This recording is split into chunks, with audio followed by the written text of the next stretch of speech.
Hello students, आज हम करेंगे क्लास 6 साइंस का चैप्टर 2 स्टार्ट। चैप्टर 1 हम पहले ही कंप्लीट कर चुके हैं। आप उसके लिए प्रीवियस वीडियोस देख सकते हैं। तो देखिए, पुरानी बुक में ये चैप्टर 4 है, लेकिन अब जो न्यू एनसीईआरटी बुक है उसमें हमारा ये चैप्टर नंबर 2 है, तो हम इसको चैप्टर नंबर 2 के हिसाब से ही पढ़ेंगे। Sorting material into groups. जो हमारे मटेरियल हैं उनको हमें अलग अलग ग्रुप्स में बांटना। जैसे कि कोई चीज़ हमारी कांच की होती है, कोई प्लास्टिक की होती है, कोई क्लॉथ की होती है, तो उन सब चीज़ों को क्या होता है, अलग अलग ग्रुप में बांटना। ये इस चैप्टर का नाम है। We saw that our food and clothes have so much variety in them. हमें पता है जो हमारे फूड और क्लोथ्स हैं हमारे पास उनकी बहुत ज़्यादा वैरायटी होती है। Not just food and clothes, there is such a vast variety of object everywhere. और हमारे फूड और क्लोथ की ही बात नहीं करें तो हम और ऑब्जेक्ट्स की भी बात करें तो सब जगह एक वास्ट वैरायटी, मतलब बहुत बड़ी वैरायटी हमारे पास सामान की होती है। वी सी अराउंड अस, अगर हम अपने चारों तरफ देखें, a chair, a bucket car, हमारे चारों तरफ आपको क्या क्या मिलेगा, chair, block cart, cycle, cooking utensils जो खाना बनाने के बर्तन होते हैं, books, clothes, toys, water, stones and many other objects. All these objects have different shapes, color and uses. अगर हम अपने चारों तरफ देखें तो हमें बहुत सारी चीज़ें मिलेंगी और सबकी क्या होती है, अलग शेप होती है, अलग मटेरियल होता है। तो उनको हमें क्या करना है, अलग अलग ग्रुप्स में डिवाइड करना है। Look around and identify objects that are round in shape. अपने चारों तरफ देखो और आप उन ऑब्जेक्ट्स को फाइंड करो जो क्या है, राउंड शेप में है, गोल है। आवर लिस्ट में इंक्लूड ए रबर बॉल, तो हमारी लिस्ट में क्या क्या आ जाए, एक रबर की बॉल होगी आपके पास खेलने के लिए, फुटबॉल बॉल होगी एंड ए ग्लास मार्बल, और एक ग्लास मार्बल होगा। ग्लास मार्बल क्या होते हैं, जो छोटे छोटे सी ग्लास के, इनको कंचे भी बोलते थे, वो खेलने के जो काम आते थे, इनको बोलते हैं glass marbles. If we include objects that are nearly round, our list could also include objects like, एक तो हमें बिल्कुल जो राउंड है वो चीज़ें लेनी है, फिर हम क्या करेंगे, जो राउंड जैसी दिखती है, जैसे क्या है आपको, जो ऑरेंज है वो आपको राउंड जैसा दिखेगा लेकिन वो पूरा राउंड नहीं होता। ऐसी चीज़ें भी अगर हम लेंगे तो हमारी लिस्ट जो है और बड़ी हो जाएगी। तो उसमें क्या आएगा, एप्पल्स, एप्पल भी क्या है आपको राउंड राउंड जैसा लगता है, बिल्कुल राउंड नहीं होता। ऑरेंज भी राउंड जैसा लगता है। एंड एन अर्थन पिक्चर, घड़ा, और एक जो घड़ा होता है, अर्थन पिक्चर क्या होता है, जिसमें हम गर्मियों में पानी ठंडा होने के लिए रखते हैं, वो घड़ा देखेंगे तो आपको वो भी क्या लगेगा, गोल ही लगेगा। उसकी वो पूरे गोल नहीं होते हैं लेकिन कुछ कुछ शेप उनकी गोल होती है। Suppose we were looking for objects that are edible, we might include all the items that we have listed in table 1.1, 1.2 and 1.3 in chapter 1. We might also find that some of those round shaped objects we just listed out are also in this group. और आप देख सकते हैं कि जो खाने की चीज़ें होती हैं आप उनको भी इस लिस्ट में शामिल कर सकते हैं। Let us say we wish to make a group of objects that are made of plastics. अब हम एक ग्रुप ऐसा ले सकते हैं जिसमें सारी चीज़ें प्लास्टिक की बनी हुई हों। उसमें क्या आ जाएंगी, बकेट्स, बाल्टी आ जाएगी आपकी, लंच बॉक्सेस आ जाएंगे, टॉयज, वाटर कंटेनर जिसमें हम पानी भर के रखते हैं, पाइप्स आ जाएंगे। And many such objects may find a place in this group, और इस ग्रुप में इस तरह की बहुत सारी चीज़ें आ जाएंगी।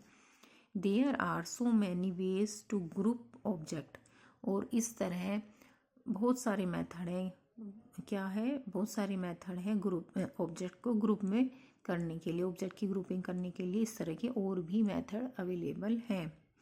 इन the above example we have grouped objects on the basis of their shape और the material they are made up. तो हमने इसमें क्या किया है, जो हमने मटेरियल को ग्रुप में डिवाइड किया है वो किस बेस पे किया है, वो उनकी शेप और मटेरियल, उनकी शेप कैसी है और वो किस चीज़ के बने हुए हैं, इस आधार पर हमने उनको ग्रुप में डिवाइड किया है।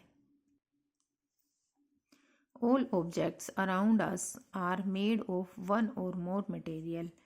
जो ऑब्जेक्ट्स हैं, सामान है हमारे चारों तरफ, वो क्या हो सकता है, वो एक ही मटेरियल का बना हो सकता है या वो एक से ज़्यादा मटेरियल से भी बन सकता है। जैसे क्या है, कोई लंच बॉक्स है वो प्लास्टिक का भी बन सकता है और क्या स्टील का भी बन सकता है। इस तरह कोई एक ही चीज़ अलग अलग मटेरियल की बन सकती है। दीज मटेरियल्स में बी ग्लास, वो मटेरियल कौन कौन से हो सकते हैं, glass, metal, plastic, would, cotton, paper, mud और सॉइल। सॉइल से भी बहुत सारी चीज़ें बनती हैं, आपने देखा है ना कि मिट्टी, क्ले से चीज़ें बनाते हैं हम। Can you think of more examples of materials, क्या तुम और भी एग्जाम्पल्स सोच सकते हो ऐसे मटेरियल्स के जिनसे एक ही चीज़ दो मटेरियल, तीन मटेरियल से बन सकती है। अब देखिए हम करते हैं यहाँ पर activity 1। Let us collect as many objects as possible, हम इतने सारे सामानों को इकट्ठा कर लेंगे जितना भी हमारे लिए पॉसिबल होगा। From around us each of us could get some everyday objects from home and we could also collect some object from the classroom or from outside the school। यहाँ पर कुछ चीज़ें ऐसी होंगी जो हम कुछ घर से कलेक्ट कर लेंगे और कुछ हम स्कूल से बाहर से कलेक्ट कर लेंगे। Chalk, pencil, notebook, rubber, duster, hammer, nail, soap, spoke of a wheel, bat. ये देखिए इतने सारे सामान हमने इकट्ठे कर लिए। यहाँ पर pencil, notebook, rubber, duster, hammer, हथौड़ा, नेल, एक कील ले लिया आपने जो आप दीवार में लगाते हैं, shop, spoke of a wheel होती है, जो क्या होता है, एक व्हील होता है और उसमें क्या होती है, जो तिल्लियाँ होती है, जो ऐसे एक व्हील होता है और उसमें जो ये तिल्लियाँ होती हैं उसको स्पोक बोलते हैं। और देखिए हमने यहाँ पे क्या लिया है, मैच बॉक्स, माचिस ले लिए, सॉल्ट, नमक, potato. We can also list objects that we can think of but can not bring to the classroom. और हम यहाँ पर वो चीज़ भी लिख सकते हैं जो हम सोच सकते हैं लेकिन हम उसको क्लासरूम में ला नहीं सकते। अब हम क्या चीज़ सोच सकते हैं जो क्लासरूम में नहीं ला सकते हैं, for example wall, trees, doors, tractor, road. अगर हम अपनी लिस्ट में इनका नाम तो लिख सकते हैं लेकिन क्या आप ट्रीज को उठा के बाहर से क्लासरूम में ले आएंगे, डोर्स को, ट्रैक्टर बाहर चल रहा है या रोड को आप उठा के ले आएंगे, लेकिन हम उनको अपनी लिस्ट में लिख सकते हैं। Separate all objects from this collection that are made from paper और वुड। अब हम इनको सेपरेट करना शुरू करेंगे। अब इन्होंने बोला है कि जो भी इसमें पेपर से बना हुआ हो और वुड से बना हो उसको आप इससे अलग कर लीजिए। This way we have divided all objects into 2 groups. इस तरह हम क्या करेंगे, इस पूरे को 2 ग्रुप्स में डिवाइड कर देंगे। 1 group has the objects that are made from paper और वुड। एक ग्रुप में जो है चीज़ें पेपर और वुड की बनी हुई होंगी, while the other group has the objects that are not made of these materials. और दूसरा ग्रुप ऐसा होगा जिसमें पेपर और वुड की बनी हुई कोई भी चीज़ नहीं होगी। Similarly we could separate the things that are used for preparing food. और उन चीज़ों को भी हम अलग कर लेंगे जो चीज़ें हमें फूड प्रिपेयर करने में ज़रूरत पड़ती है। Let us be little more systematic. अब हम इसको और थोड़ा सा सिस्टमेटिक कर देते हैं। List all objects collected in table 4.1। Try to identify the materials that each one is made up of. अब जो टेबल 4.1 में हमने चीज़ें ली थी, अब उनको हम और ज़्यादा आइडेंटिफाई करेंगे कि कौन सी किस मटेरियल से बनी है और उनको अलग अलग ग्रुप में कर लेंगे। It would be fun to make this a large table collecting information about as many objects as possible। तो हमें जितने भी ज़्यादा से ज़्यादा ऑब्जेक्ट मिल रहे हैं हम उन्हें ले रहे हैं और अलग अलग ग्रुप में डिवाइड कर रहे हैं। It may seem difficult to find out the materials out of which some of these objects are made। कुछ ऑब्जेक्ट्स आपको ऐसे भी मिलेंगे जिसको आपको फाइंड करने में डिफ़िकल्ट होगी कि वह ऑब्जेक्ट किस चीज़ से बना है। In such cases discuss with your friends, teacher and parents to identify the material. इस केस में आप अपने टीचर, फ्रेंड और पार्टनर पेरेंट्स से भी पूछ सकते हैं कि ये किस चीज़ से बना हुआ है, ये मटेरियल कौन सा है, आप उनकी हेल्प ले सकते हैं। अब हमने ये टेबल ले लिया, table 4.1 objects and the material that are made of. हमें ऑब्जेक्ट लेने हैं और उनको बताना है वो किस मटेरियल से बने हुए। तो इधर हमारे ऑब्जेक्ट्स हैं और इधर मटेरियल है जिस चीज़ से वो बने हैं। अब देखिए प्लेट, थाली, थाली किस किस चीज़ की बनती है, स्टील, ग्लास और प्लास्टिक, एनी अदर। स्टील की भी बन सकती है, ग्लास की भी बन सकती है और प्लास्टिक की भी बन सकती है। पेन किसका बनता है, प्लास्टिक का भी बन सकता है और मेटल का भी बन सकता है। अब हमें और चीज़ें अपने पास से लेनी है। अब शूज़ क्या है, शूज़ प्लास्टिक के भी होते हैं जो पानी में बाथरूम में काम करने के लिए, पानी पहनने के लिए होते हैं। लेदर के भी होते हैं और रबर के भी होते हैं। और बोल किसकी होती है, प्लास्टिक की भी होती है और लेदर की भी होती है। तो इस तरह हम इस एक्टिविटी को पूरा कर लेंगे। अब देखते हैं हम activity number 2। Table 4.2 lists some common material. You can also add more material in column 1. तो जो टेबल 4.2 है उसमें हमने कुछ कॉमन ही मटेरियल्स को लिखा है। आप इसमें कुछ और मटेरियल्स भी जोड़ सकते हैं। Boojho wants to know, Boojho जानना चाहता है, whether we found some material that were used for making more than one type of an object. Boojho ये जानना चाहता है कि एक मटेरियल से कई तरह के ऑब्जेक्ट्स बनाए जा सकते हैं या एक ही तरह के ऑब्जेक्ट्स बनाए जा सकते हैं।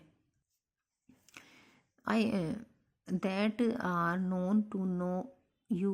Now try and think of everyday objects you know that are made mainly of these materials and list them in column 2. अब आप जो रोज़मर्रा में आप जो भी मटेरियल यूज़ करते हैं उनकी एक लिस्ट बनाइए और उनके सामने आप लिखिए कि वो किस मटेरियल के बने हुए हैं। देखिए table 4.2 different types of objects that are made from the same material. अब आप डिफरेंट टाइप्स ऑफ मटेरियल देखिए कि जो सेम मटेरियल, एक ही मटेरियल से क्या क्या चीज़ें बनाई जा सकती है। जैसे वुड है, वुड से आप क्या चेयर, टेबल, प्लो, हल बना सकते हैं, ब्लॉक कार्ट जो वो घोड़ा गाड़ी चलती है गांव में, एंड इट्स व्हील, और इसके व्हील भी लकड़ी से बनाए जा सकते हैं। पहले लकड़ी से ही बनती थी एंसाइंट टाइम में। अब पेपर से क्या क्या बनता है, books, notebooks, newspapers, toys, calendars, ये सब चीज़ें पेपर से हम बना सकते हैं। और आप लिख सकते हैं लेदर से क्या बनता है,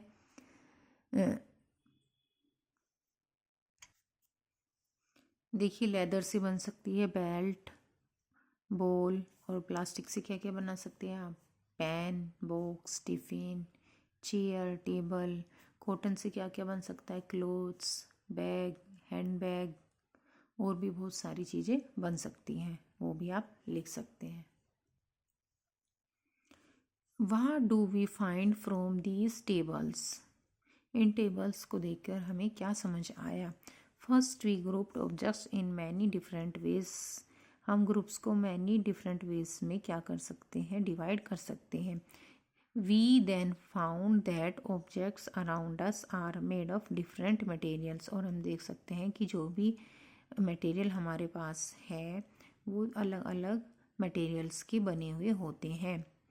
eight times an object is made of a single material. कभी हो सकता है कि एक ऑब्जेक्ट सिर्फ एक ही मटेरियल से बना हुआ हो। An objects could also be made of many materials. और हो सकता है कि वो ऑब्जेक्ट्स बहुत सारे मटेरियल से मिलकर बना हो। And then again one material could be use for making many different objects. और आप ये भी बता सकते हैं कि एक ही मटेरियल बहुत सारी चीज़ों से मिलकर भी बना हो सकता है। What decides which material should be used for making any given object? It seems that we need to know more about different materials. अब हमें ये कैसे पता लगेगा कि कौन सा ऑब्जेक्ट कौन से मटेरियल से बना हुआ है। इसके लिए हमें ऑब्जेक्ट्स को पहचानना सीखना पड़ेगा। उसके लिए हम अब आगे देखते हैं क्या प्रोसेस बताया है। Properties of materials. अब हम प्रॉपर्टीज ऑफ मटेरियल्स पढ़ेंगे। Have you ever wondered why a tumbler is not made with a piece of cloth?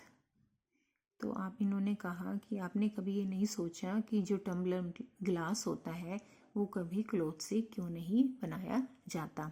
Recall our experience with pieces of cloth in chapter 3 and also keep in mind that we generally use a tumbler to keep a liquid. आपको पता है कि ये गिलास जो है वो liquid रखने के लिए यूज़ किया जाता है। अगर आप क्लॉथ का ग्लास बना देंगे तो उसमें कोई भी लिक्विड चीज़ रुक नहीं पाएगी। Therefore would is not be silly if we were to make a tumbler out of cloth. What we need for a tumbler is glass, plastic, metal or other such materials that will hold water. देखिए हमें glass बनाने के लिए उसी चीज़ की material से बनानी पड़ेगा जिसमें क्या है, वाटर रुक सके। Similarly, it would not be wise to use paper-like material for cooking vessels. इसलिए खाना बनाने के लिए कभी हम पेपर से बने हुए बर्तनों को यूज़ कर सकते हैं? आपने सोचा है कभी? नहीं कर सकते। अगर हम पेपर से बर्तन बना लेंगे और उसे हम आग पर रखेंगे तो वो जल जाएंगे। इसलिए आग पेपर से बने हुए बर्तन भी कभी नहीं बनाए जाते। We see then that we choose a material to make an object depending on its properties and the purpose for which the object is to be used. इसलिए हमें ये सोच समझकर ही मटेरियल चूज करना होता है कि हमारा पर्पज क्या है किसी भी कार्य को करने के लिए। जैसे क्या है, इन्होंने यहाँ पर क्या हुआ, क्लोथ का ग्लास बनाने की कोशिश करी और उसमें उन्होंने वाटर डाला। ये देखिए क्लोथ के ग्लास से वाटर कैसे बाहर आ गया है। तो इसलिए हमें पहले उसकी प्रॉपर्टीज़ को ध्यान में रखते हुए ही हम उसको यूज़ कर पाते हैं। So what are all the properties of material that would be important for their uses. Some properties are discussed here. तो हमें क्या करना चाहिए कि कोई भी मटेरियल यूज़ करने से पहले उसकी प्रॉपर्टीज़ को ध्यान में रखना चाहिए। और अब यहाँ पर हम कुछ प्रॉपर्टीज़ को डिस्कस करेंगे।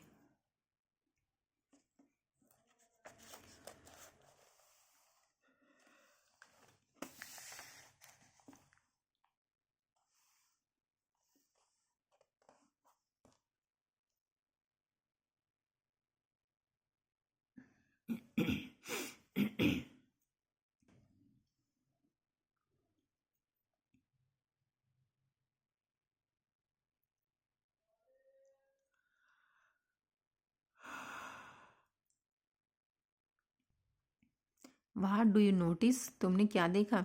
Does the freshly cut surface of some of these materials appear shiny? क्या जो अभी अभी कट करे हैं वो शाइनी दिखाई दे रहे हैं? Include these objects also in the group of shiny materials. और जो भी शाइनी हो रहे हैं उनको आप शाइनी वाले ग्रुप में रख सकते हैं। Do you notice such a shine or luster in the other material? Cut them anywhere as you can. Repeat this in the class with as many materials as possible and make a list of those with and without luster. Instead of cutting, you can rub the surface of material with sandpaper to see if it has luster.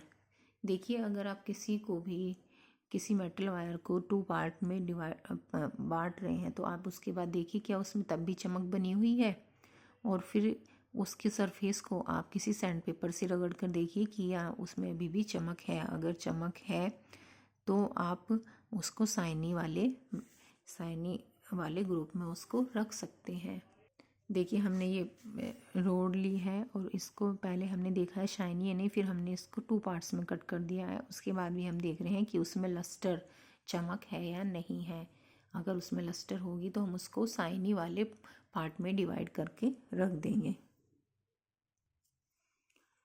Materials that have such luster are usually metals, iron, copper, aluminium and gold are example of metals. देखिए जिनमें lustre चमक होती है वो metals होती है। Metals में कौन कौन आते हैं?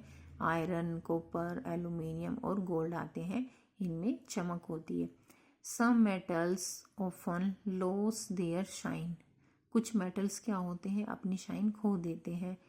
एंड अपीयर डल, और वो डल हो जाते हैं, because of the action of air and moisture on them.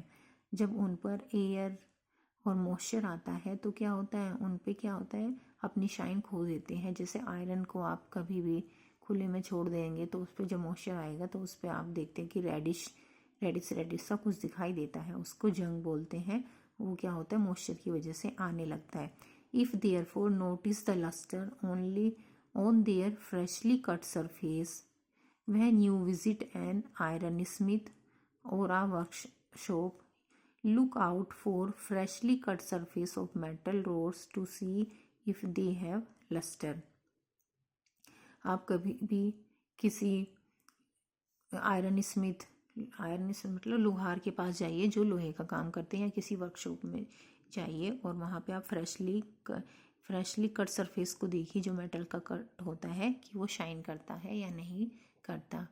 और थोड़े समय बाद तो उस पर मॉइस्चर आने लगता है तो क्या होता है? उसकी वहाँ पर थोड़ी सरफेस उसका रफ होने लगता है, लेकिन उस टाइम पे आप देखेंगे तो वहाँ पे लस्टर चमक होगी। मेटल्स की क्या पहचान होती है? कि उसमें चमक होगी। आप देखते हैं हार्डनेस।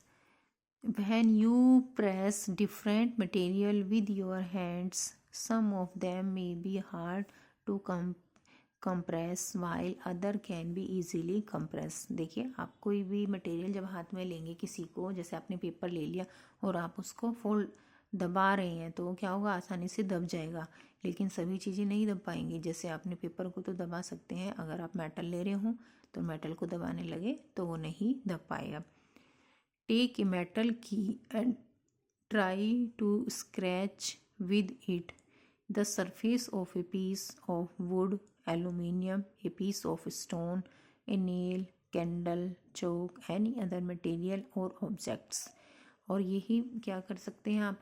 जो एल्यूमिनियम, पीस ऑफ स्टोन, पत्थर के टुकड़े को, नेल आपने कील ले ली, कैंडल, चौक ले ली, आप इन पर भी यही अप्लाई करके देखिए कि आप इनको दबा कर देखिए, प्रेस करके देखिए। You can easily scratch some materials while some can not be scratch so easily. कुछ क्या होंगी? कुछ में तो क्या है, ऐसे प्रेस हो जाएंगी इजीली, और कुछ इजीली प्रेस नहीं हो पाएंगी। Material which can be compressed और scratch easily are called soft, while some other materials which are difficult to compress are called hard। देखिए आप उनको कंप्रेस दबा के देखिए या स्क्रैच करके देखिए उनके ऊपर, अगर इजीली हो जाता है तो उनको हम सॉफ्ट मटेरियल बोलेंगे, और जिन पर नहीं हो पाता इजीली कंप्रेस नहीं हो पाती और उन पर स्क्रैच भी नहीं हो पाता उनको हम हार्ड बोलते हैं। फॉर एग्जांपल कॉटन और sponge is soft while iron is hard. अगर आप कॉटन को ऐसे कंप्रेस करेंगे, कंप्रेस मतलब उसको किसी भी चीज़ के नीचे रख कर दबाएंगे तो क्या है, या स्पंज को दबाएंगे तो क्या है? दब जाएगा। लेकिन क्या है? आयरन इस तरह नहीं दबेगा, इसलिए आयरन हार्ड होता है। और कॉटन क्या होता है? कॉटन सॉफ्ट होता है। इन appearance material can have different properties. इस तरह क्या है? हर एक मटेरियल की अलग अलग प्रॉपर्टीज़ होती हैं, like lustre, hardness, be rough और स्मूथ। उनमें चमक होती है, हार्डनेस होती है, रफ या स्मूथ होते हैं वो। Can you think of other properties that describe the appearance of a material. क्या आप किसी और प्रॉपर्टी के बारे में भी जानते हैं जिससे हमें मेटल और नॉन मेटल के बारे में पता चल सके? तो हम नेक्स्ट प्रॉपर्टी पढ़ते हैं अपनी, सोल्यूबल और इनसोल्यूबल। सोल्यूबल मतलब जो घुल जाता है, और इनसोल्यूबल मतलब जो नहीं घुलता है। अब हम करते हैं अपनी activity 4। Collect samples of some solid substances such as sugar, salt, chalk powder, sand and sawdust. अब हमने कुछ क्या करे?